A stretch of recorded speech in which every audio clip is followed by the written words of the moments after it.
حدثنا محمد بن فزيل عن عمارة بن القعقاع عن أبي زرعة عن أبي هريرة رضي الله تعالى عنه قال قال النبي صلى الله عليه وسلم كلمتان حبيبتان إلى الرحمن خفيفتان على اللسان ثقيلتان في الميزان سبحان الله وبحمده سبحان الله العظيم. ما شاء الله. بسم الله الرحمن الرحيم. الحمد لله نحمده ونستعينه ونستغفره ونؤمن به ونتوكل عليه ونعوذ بالله من شرور انفسنا ومن سيئات اعمالنا من يهده الله فلا مضل له ومن يضلل فلا هادي له ونشهد ان لا اله الا الله وحده لا شريك له ونشهد ان سيدنا ومولانا محمدا عبده ورسوله وسلم تسليما كثيرا فإن أصدق الحديث كتاب الله وخير الهدي هدي محمد صلى الله عليه وسلم إن خير الأمور محدثاتها وشر الأمور محدثاتها وكل محدثة بدعة وكل ضلالة في النار. أعوذ بالله من الشيطان الرجيم. بسم الله الرحمن الرحيم. قال الله سبحانه وتعالى في كلامه المجيد ما آتاكم الرسول فخذوه وما نهاكم عنه فانتهوا. قال النبي صلى الله عليه وسلم الحمد لله تملأ الميزان. سبحان الله والحمد لله تملأان أو تملأ بين السماء والأرض. الصلاة نور والصدقة برهان أو كما قال عليه الصلاة والسلام. ہماری آج کی اس مبارک مجلس جو تکمیل بخاری شریف کے سلسلے میں منعقد ہوئی ہے، ہمارے لیے دہلی کے تمام مومنین اور مومنات، مسلمین اور مسلمات کے لیے، علماء کے لیے اور پوری امت کے لیے باعث افتخار ہے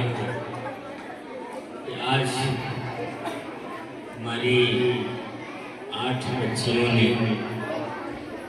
بسم اللہ فاؤنڈیشن کے تحت چلنے والے کلیت الشریعہ للبنات سے بخاری شریف ایسی عظیم الشان کتاب جو قرآن کریم کے بعد کتابوں میں سب سے صحیح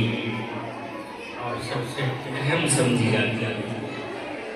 اس کی ہماری بچیوں نے تکمیل فرمائی ہے۔ میں اس خوشی کا اور اپنی اس قلبی مسرت کا اس موقع پر اظہار کرنے میں اور اس خوشی کو بیان کرنے کے لیے الفاظ کے انتخاب میں اپنے آپ کو حاصل محسوس کرتا ہوں اور میں بتا نہیں سکتا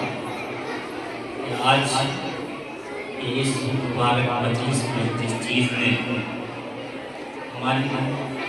دیرینہ تمناؤں کو پورا کیا ہے، جس کا میں برسوں سے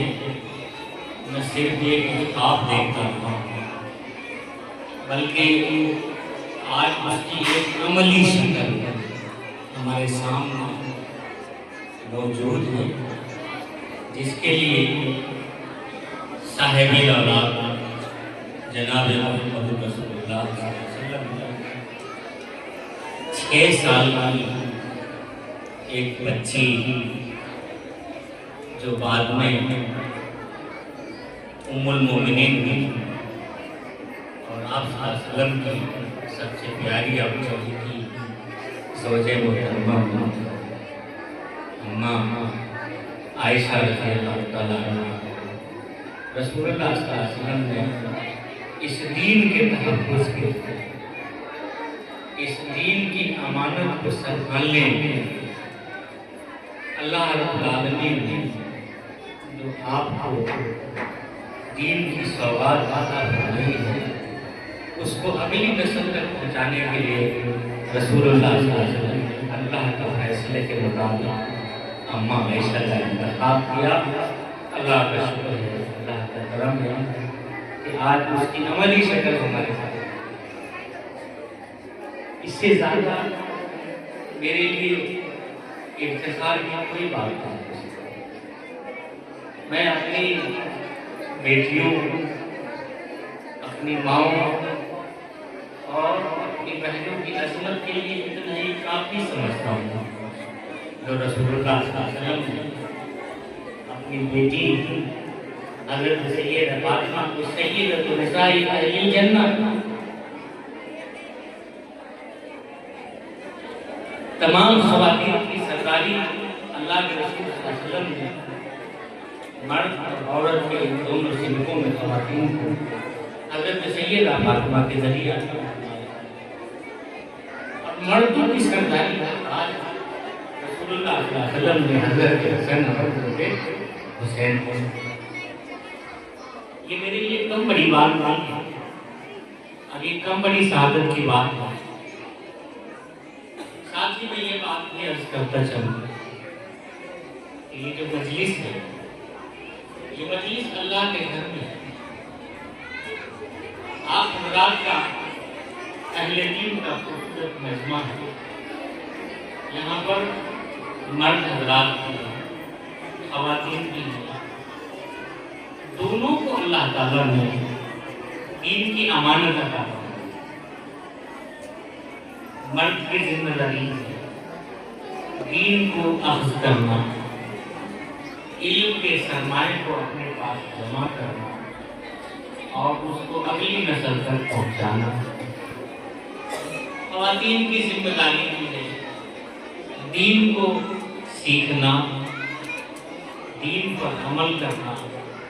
اور جو دین اللہ اور اس کے رسول کے حوالے سے ہم کو اور آپ کو ملا ہے اس کو اگلی نسل تک پہنچانا۔ یہ سلسلہ ہے مبارک دین کا جو رسول اللہ صلی اللہ علیہ وسلم سے چل رہا ہے اور قیامت تک انشاءاللہ یہ سلسلہ چلتا ہے۔ آج جو تکمیل بخاری ہے یہ بھی اسی کی ایک شکل ہے۔ ہم سب سے پہلے اللہ رب العالمین سے التجا کرتے ہیں، اللہ کی بارگاہ میں درخواست کرتے ہیں کہ میرے پروردگار، جس طرح تو نے حضرت سیدنا امام بخاری، سیدنا امام مسلم، سیدنا ابو عیسیٰ ترمذی، سیدنا امام ابو داؤد، سیدنا امام نسائی، سیدنا امام ابن ماجہ اور دیگر علم حدیث کے جمع کرنے والے، سنن اور صحیح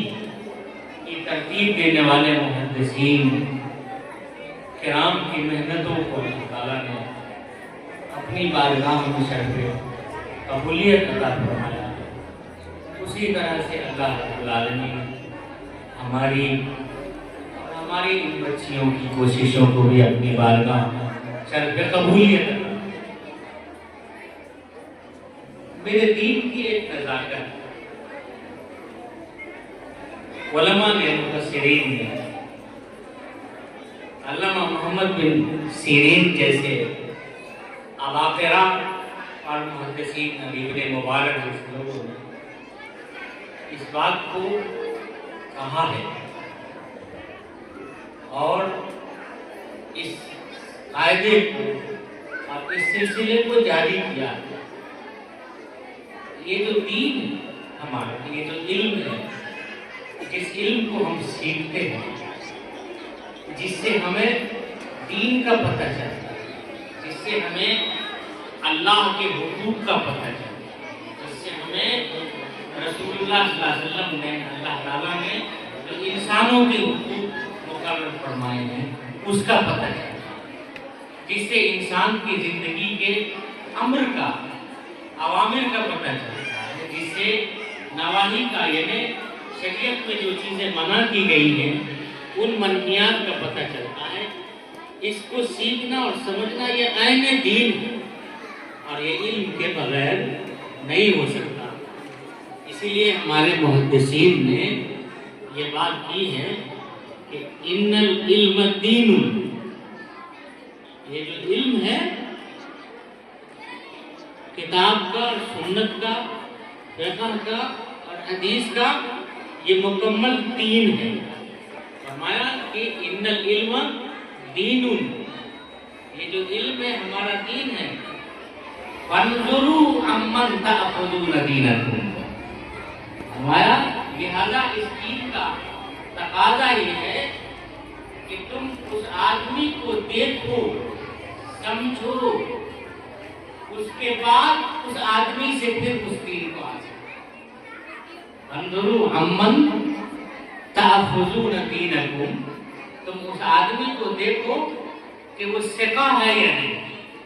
تم اس آدمی کو دیکھو کہ اس کے اندر خود دینداری ہے یا نہیں. وہ شخص خود دین پر عمل کرنے والا ہے یا نہیں. اس کے اندر علم کی اور دین کی رمق اور اس کے اثرات اس کی زندگی پر پڑ رہے ہیں یا نہیں. یہ بات اس لیے فرمائی ہے تاکہ انسان دین جیسی امانت کو اور علم جیسی امانت کو کسی غیر ثقہ آدمی سے نہ سیکھے. اسی لیے اللہ رب العالمین کتاب حکیم میں اس بات کا امت کو پابند بنایا کہ چونکہ یہ معاملہ دین کا ہے، دین کے سیکھنے کا ہے، اس لیے اللہ نے فرمایا ما آتاکم الرسول فخذوہ. دیکھو بس تم دین کے معاملوں میں انہی باتوں کو اختیار کرو، ما آتاکم الرسول، جو تم کو تمہارا رسول دے رہا ہے، وما نہاکم عنہ فانتہوا، اور تم ان چیزوں سے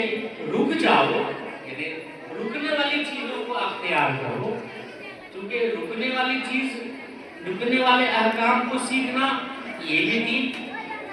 اور کرنے والے احکام کو سیکھنا یہ بھی دین. لہذا جن چیزوں سے اللہ کے رسول رکنے کے لیے کہیں اس کو صرف اسی کو لو، اس کے علاوہ اور کسی چیز کو دین کے نام پر قبول مت کرو. یہ اللہ نے کہا کہ دین کا رشتہ ہمارے یہاں ایک اصول سے ہے، ایک سلسلے سے ہے، سلسلے اسناد سے جڑا ہوا ہے. اور علم اور دین اسی وقت قابل اطمینان ہوتا ہے جب اس کی سند اور جس سے لیا گیا ہے وہاں تک اس بات کو پہنچایا جائے. اسی لیے علم حدیث کے اندر راویوں کا سلسلہ، رواة کی چھان پھٹک کا سلسلہ، اسماء رجال پر گفتگو، راویوں کے حالات پر گفتگو، اور پھر وہاں تک جس بات کو ہم نے قبول کر رہے ہیں اس کو اللہ کے رسول صلی اللہ علیہ وسلم تک سلسلہ وار انفنا انفنا انفنا انفنا وہاں تک پہنچانا، یہ جو ہے اس علم کو یقینی اور اس کو رسوخ عطا کرتا ہے. اسی لیے ہمارے اسناد کی بڑی اہمیت ہے. یہ ہماری بچیاں ہیں جنہوں نے آج بخاری شریف کا آخری درس جن کا ہے، جنہوں نے بخاری کی تعلیم حاصل کی، مسلم کی تعلیم حاصل کی، وہ کل کو اگر اللہ کے رسول صلی اللہ علیہ وسلم کے حوالے سے اس حدیث کو اگر نقل کریں گے اور بتلائیں گے تو وہ اس بات کا اظہار کریں گے میں نے گناہ سے پڑھا، گناہ نے گناہ سے پڑھا، اس کے استاد وہ تھے، اس کے استاد وہ تھے، یہاں تک کہ صاحب شریعت جناب رسول اللہ صلی اللہ علیہ وسلم اور جو سرچشمہ دین ہے وہاں تک اپنے سلسلے کو لے گئی اور مکمل کیا۔ میں مناسب سمجھتا ہوں کہ مزید گفتگو سے پہلے میں اپنا سلسلہ جس کے ذریعے سے میں اپنی بیٹیوں کو اجازت دینے جا رہا ہوں، اور سب سے بڑی بات تو یہ ہے کہ جو ان کے استاد گرامی ہیں جنہوں نے ان کو بخاری پڑھایا ہے، انہوں نے خود بھی اپنے واسطے سے اجازت دی ہوگی اور اس کا سلسلہ بتلایا ہوگا رسول اللہ صلی اللہ علیہ وسلم تک تسلسل کے ساتھ، اور ساتھ میں بھی دے رہا ہوں چونکہ میں اس آخری حدیث جس کو میری بیٹی نے پڑھا ہے، جس کے الفاظ ہیں رسول اللہ صلی اللہ علیہ وسلم سے مبنی ہیں، قال النبی صلی اللہ علیہ وسلم کلمتان حبیبتان الی الرحمن خفیفتان علی اللسان ثقیلتان فی المیزان سبحان اللہ و بحمدہ سبحان اللہ العظیم۔ میں نے اس حدیث کو میں طالب علم احمد نادر القاسمی، میں نے اس حدیث کو اپنے استاد گرامی دارالعلوم دیوبند کے سابق شیخ الحدیث حضرت مولانا نصیر احمد خان صاحب سے میں نے اس حدیث کو پڑھا، اور بخاری کی تمام روایتیں حضرت مولانا نصیر احمد خان صاحب، میرے بہت سے ساتھی یہاں پر موجود ہوں گے جنہوں نے حضرت سے علم حدیث پڑھی، مولانا نصیر احمد خان صاحب بلند شہری رحمۃ اللہ علیہ، اور مجھے رسالت حاصل ہوئی میرے استاد، تو میں نے حضرت مولانا نصیر احمد خان صاحب بلند شہری سابق شیخ الحدیث دارالعلوم دیوبند سے پڑھی، انہوں نے شیخ الاسلام حضرت حسین احمد مدنی رحمۃ اللہ علیہ سے پڑھی، اور حضرت مولانا حسین احمد مدنی رحمۃ اللہ علیہ نے حضرت شیخ الہند سے پڑھی۔ ایسے حضرت شیخ الہند شیخ الاسلام رحمۃ اللہ علیہ کی اور بھی سلسلے ہیں، لیکن چونکہ میں ایک سلسلے کو ترتیب کے ساتھ بیان کروں گا اور کو میں چھوڑتا ہوں۔ حضرت شیخ الاسلام مولانا حسین احمد مدنی نے حضرت شیخ محمود حسن شیخ الہند رحمۃ اللہ علیہ سے پڑھی، حضرت شیخ الہند رحمۃ اللہ علیہ نے حضرت محمد قاسم نانوتوی رحمۃ اللہ علیہ سے پڑھی، اور ایک دوسرے سلسلے میں حضرت رشید احمد گنگوہی رحمۃ اللہ علیہ سے پڑھی۔ دونوں سلسلہ ہے حضرت